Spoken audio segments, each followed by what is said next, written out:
Sempre escull uns temazos la Gemma Bufies. Gemma Bufies, per què has escollit això?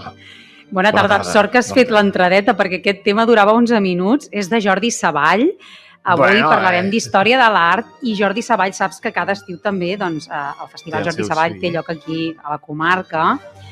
I bé, he volgut fer un tastet, no? Una proposta cultural que passa a l'agost i doncs deixar anar, que ja que no en parlarem a Carrer Major perquè, com tu deies, serem de vacances, doncs que el Festival Jordi Savall també tindrà lloc de l'11 al 17 d'agost. Però ara tenim els estudis la Francesca Espanyol, que ella és doctora en Història de l'Art, ha estat molts anys professora a la Universitat de Barcelona i és la directora científica del quart curs de Cultura Medieval, doncs com dèiem, que tindrà lloc a Montblanc aquest estiu del 22 al 24 d'agost. Benvinguda a Carrer Major. Hola. T'agrada en Jordi Savall? M'encanta. Ets de les que fitxa cada estiu? Sí, i de la que el segueixo, perquè a més m'agrada moltes de les coses que fa, les versions com les fa, i després aquests concerts de proximitat. L'any passat vaig anar a Santes Creus i aquest any hi tornaré a anar, ja tinc l'entrada. Que bé. Sí, és un goig. A més, doncs, com dèiem, no? Amb tu parlarem d'aquest curs de cultura medieval de finals d'agost. De què parlareu enguany en aquesta quarta edició? Bé, hem intentat sorprendre l'audiència cada any, buscar temes que, sent universals, també afectin molt directament el que és el territori, i aquest any, d'alguna manera, complementem el que vam fer l'any passat. L'any passat, els 3 dies es van dedicar a Poblet i a la monarquia, i vam parlar del monestir des del punt de vista històric, però també des del punt de vista artístic, els panteons reals, el que és el Palau del Rei Martí, etc. I aquest any, en lloc de posar el focus en la monarquia i el que és un àmbit cistercenc, serà la noblesa i l'àmbit cistercenc. No només Poblet, sinó també Poblet i Santes Creus. Que això ens lliga molt amb en Jordi Savall, que per això justament un dels escenaris d'aquests magnífics concerts és a Santes Creus. Justament. Què ens en pots explicar una miqueta? Ja sé que hem parlat molt del cister, de l'art cistercenc, però, clar, 4 anys. I les jornades, segur que donen per molt. Home, sobretot estem sorpresos de l'èxit, perquè l'any passat vam ser 137 persones. Clar, reunir un blanc 137 persones el que és el penúltim cap de setmana d'agost, i a més gent que no és del territori, sinó gent que ve de Barcelona, que ve de Girona, de la Catalunya central, de Lleida.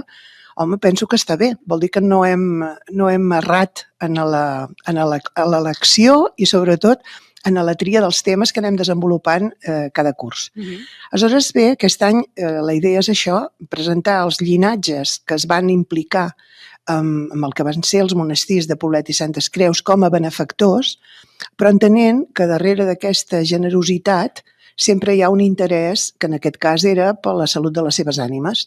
De manera que els grans llinatges que seran protagonistes de les presentacions, de les diverses presentacions, al final el que volien era enterrar-se en un lloc privilegiat, fos el claustre d'un indret o de l'altre, i a partir d'un moment, en el cas de Poblet, a les capelles que es van bastir a la part sud de l'església, i naturalment, a partir d'això, guanyar els beneficis espirituals que anaven aparellats. Perquè una cosa, diria, més que resin per tu, que resin per la teva ànima, individualment o ocasionalment, però quan tens la capacitat econòmica de comprar una oració potent d'una comunitat, això figura que era més eficaç. Per tant, estem parlant de l'interès per la salvació de l'ànima, però en uns termes, diríem, de el que era la noblesa, que vol dir que és la classe social més benestant de l'època, no? M'ha agradat perquè has començat dient que el que feu és passar de l'universal i portar-ho al territori, a la nostra cultura i als nostres referents, no? Sí. I mentre jo llegia en el programa aquesta cosa, no? D'aquestes oracions, aquesta salvació d'ànimes, he pensat en Egipte. Segurament he fet aquesta associació, que tu vas ser professora, no? D'art egipci meva, sí. Però he pensat que a vegades amb les coses més exòtiques ho veiem molt, clar, allà ho feien els egipcis, no? Però aquí, d'alguna manera, també ho fèiem. Bé, jo ara invocaria una escola historiogràfica que en el seu moment va ser molt trencadora i que encara segueix fent-ho en altres aspectes, que és la que es coneix com l'Escola dels Annals, que és una escola historiogràfica francesa que en aquests plantejaments va néixer a començaments del segle passat i que en una de les apostes va sostindre que el territori, un territori com per exemple la Mediterrània, si tu fas un seguiment d'aquest territori al llarg de segles, fins i tot de mil·lennis, el que acabes descobrint és que hi ha unes constants que són permanents, malgrat que canviï la cultura que en aquell moment s'està desenvolupant allí, no? Precisament, parlant de morts, Egipte, i concretament, per exemple, un dels temes que neix a Egipte, que és el primer lloc on el documentem, és el de les ploraneres. Les ploraneres són dones que fan el plany ritual. Fer el plany ritual vol dir assumir uns gestos, una gestualització molt concreta per manifestar el dolor. Bé, doncs les ploraneres formen part de la cultura egípcia. Si passem a Roma, les ploraneres formen part de la cultura romana. Si passem al món cristià, les ploraneres formen part de la cultura cristiana, malgrat que l'Església les persegueix, o persegueix aquesta tradició, perquè l'Església defensava, raonablement, a més, segons la seva doctrina, que el cristià que moria, en el moment de morir, naixia a la glòria. I, per tant, aquest naixement a la glòria no havia de ser motiu de tristesa, sinó motiu d'alegria. De manera que aquesta pràctica de plorar a l'Església, a l'autoritat eclesiàstica, no li semblava massa ortodoxa dintre del que era la seva doctrina. Però això estava tan arrelat que va seguir viu, i va seguir viu a molts indrets de la Mediterrània fins pràcticament després de la Segona Guerra Mundial. Hi ha un antropòleg que es diu Ernesto Di Martino que va fer tot un seguiment a la illa, al sud d'Itàlia i a la illa de Sicília, i va constatar que això seguia viu i present en aquella cultura. Mira que havien canviat els escenaris, d'Egipte, una cultura pagana, al món romà, una cultura pagana, al món cristià, una cultura monoteista, i l'arrelament d'aquests usos seguien perfectament vius. Una de les preguntes que també et volia fer, així com genèricament, a part de parlar del programa concret d'enguany, d'aquest curs, era per què aquesta fascinació. Clar, tu ets doctora en art medieval i llavors és difícil dir-ho, no? Però realment 130 persones que a finals d'agost vinguin, poder és un nucli petitó, però que l'art medieval encara fascina. Sí. Jo penso que estimes allò que coneixes. Del grup que ve, hi ha una part important que ve de Barcelona, que són socis, perquè diríem, això no neix del no-res. Nosaltres som una associació que estem emparats per l'Institut d'Estudis Catalans, que ens denominem Amics de l'Art Romànic. Per tant, durant tot l'any fem activitats que tenen la seva seu a Barcelona, però que no estan limitades a la seu oficial, no? Fem conferències, congressos, etc. Però després fem sortides per conèixer els monuments, tant d'un dia, de migdia, museus, etc., o fins i tot recorreguts més llargs per Setmanes Santes. I aquí ja tenim una clientela fidelitzada que està, diríem, en aquest secret. Perquè, com deia abans, estimes el que coneixes. Si les coses te les expliquen, evidentment cobres un camí que és un camí apassionant. Això valdria per tot, però ara que estem referint-nos a medieval, doncs pel medieval, no? I llavors després penso que quan vam començar el primer any, el tema que vam triar va ser Sant Jordi, perquè semblava que era l'escaient dintre del context de Montblanc, no? Però, esclar, si penso, si no hagués sortit bé, si que haguéssim triat uns conferenciants que no haguessin funcionat, les coses tampoc no haurien anat de la manera que han anat, segons el nostre criteri, perquè és acreditable. És a dir, si tens 137 persones a finals d'agost, vol dir que les coses funcionen i que la gent s'ho passa bé. I s'ho passa bé tant en el nivell que és esperable en un curs, és a dir, el contingut. Després fem unes altres activitats, que és, per exemple, fer una visita. Aquest any anirem a Santes Creus, l'any passat vam fer una visita a Poblet.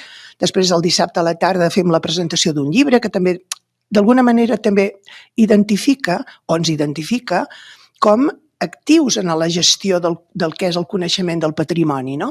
I després, gràcies en aquest cas al celler foraster, farem un tastet de vins, que també és una manera de conèixer aquelles virtuts. A veure, a l'època medieval també s'apreciava molt el vi, Alto? Està justificat. Exactament. Però en tot cas, agrair al celler que sigui generós per fer o per oferir-nos aquest tast, no? I després també hi ha un concert, que és un concert de música medieval amb un excel·lent cantant, que és l'Antoni Madueño, que penso que també farà allò, alegrarà l'estada als que seguiran el curs, en definitiva. Em fas pensar que realment a Montblanc és com una mica amb tots els asteriscos que voleu, però és un parc temàtic ideal en què fer una immersió a la història, perquè quan entrevisto Sant Jordi passa igual. Sí. No en pots estar segura. Jo penso que la qüestió és que és veritat que en el món medieval ara és fàcil que quan arribis, jo què sé, que vas a visitar un castell, que et facin volar el falcó. És molt fàcil això, que et facin volar el falcó. Però crec que també hi ha d'haver, o que hem de tenir la possibilitat de tenir lloc tots els que ens interessa aquesta època i també aquells que ens hi apropem des d'un punt de vista científic. Sense que això impliqui que a l'hora de fer l'explicació no siguem amens, perquè la comunicació és essencial. És a dir, si tu contractes, invites, convides amb algú que dorm a les pedres, francament, t'has equivocat. Però jo penso que si el que, diríem, a qui convoques és gent que ho fa bé, el tema de la comunicació és bàsica. I per tant la gent també hi entra, perquè a vegades hi ha temes que fan una mica, saps allò, com la prevenció. És que això no estarà animat, no serà... No, si tens la capacitat d'explicar-ho, perquè ha de ser avorrit. Simplement, encara que tinguis un nivell, m'entens? Que és el que intentem respectar en altres, el nivell científic. Ja anem a la recta final, però bé, jo crec que algunes d'aquestes conferències que farà, per exemple, algun historiador que també resideix a la comarca, com és en Valentí Gual, senyors bandolers a la Baixa Edat Mitjana, a Poblet, això és interessant, no? O el mobiliari a les capelles gòtiques, o el que tu faràs als monestirs de Poblet i Santes Creus, aixopluc funerari, capelles i sepulcres monumentals als segles del gòtic. És prou atractiu. Ho és, ja et dic jo que ho serà, que si bé la gent s'ho passarà bé. Què hem de fer per apuntar-s'hi? Res, simplement entrar al web de la... Primer de tot, en el que és el tríptic, que hem fet ja difusió, en el tríptic ja hi figura una adreça electrònica on es fa la inscripció, però en tot cas, si la vols llegir, ja que tens o si no ho llegeixo jo. Sí, jo tinc el programa, no he imprès totes les dues coses. Doncs espera't un segon, que ho tinc jo aquí i ho llegiré bé. L'adreça és AAR, que vol dir, són les sigles d'Amics de l'Art Romànic, en minúscula, punt, després IEC, Institut d'Estudis Catalans, punt, junta, després arroba, gmail.com. Però si la gent no ha apuntat en aquest moment, que entri al web d'Amics de l'Art Romànic i allà trobarà també aquesta informació i, per tant, s'hi podrà inscriure. Que l'asterisc d'aquesta informació que estem donant és que és gratuït, hi ha aforament limitat, però el que són les activitats és gratuït. És gratuït. I els dinars i tot això va. I el que està limitat són dues coses, sobretot. És el que passa el dissabte, perquè, esclar, si ens anem a Santes Creus, la visita l'assumim un altre col·lega i jo. Clar, no podem anar amb una multitud, ja tenim estris per fer-nos sentir, etc., però màxim 50 persones, ell 50 i jo. És el que vam fer l'any passat a Poblet, no donem més de sí. I a la tarda, la seu del Consell Comarcal, el dia que fem la presentació del llibre, també té un aforament limitat, per tant, tampoc no podem allà, per 100 persones.